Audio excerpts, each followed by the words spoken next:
Suportado ng mayorya ng mga Pinoy ang mga ginagawa ngayon ng pamahalaan para ipagtanggol ang teritoryo at soberanya ng Pilipinas, kabilang na ang West Philippine Sea. Base yan sa sinagawang survey na may respondents sa iba't ibang bahagi ng bansa. Yan ang ulat ni Patrick De Jesus. Tiniyak ng Armed Forces of the Philippines na mananatiling profesional ang mga sundalo sa kanilang mandato sa West Philippine Sea, alinsunod sa international law, kasabay ng pagpapatuloy ng transparency o pagsasapubliko sa mga impormasyong dapat malaman patungkol sa mga karagatang sakop ng Pilipinas. Kasunod na rin ito ng 2026 first quarter tugon ng masa survey ng Octa Research, kung saan mayorya ng mga Pinoy ay suportado ang pagprotekta sa pambansang teritoryo, partikular ang West Philippine Sea.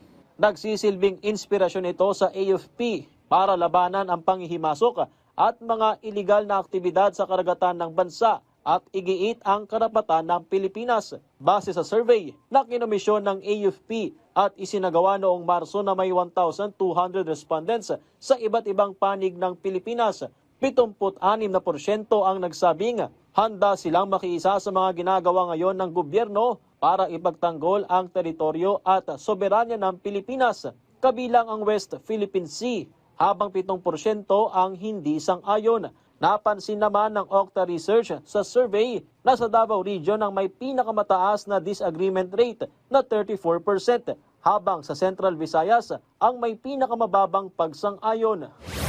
Samantala, hindi lang sa mga barko, kundi dinadagdagan at pinalalakas din ang mga air asset ng Philippine Navy para sa maritime domain awareness. Kabilang dito ang anti-submarine helicopters at unmanned systems. Dahil yung ships natin can only go so much. So what the Naval Air Warfare Force do is we extend the reach of our ships. We are there to support our ships through air surveillance, maritime air surveillance. And in this way, natutulungan natin yung mga decision makers natin to decide quickly, more rapidly, and to respond further sa ating archipelagic nation.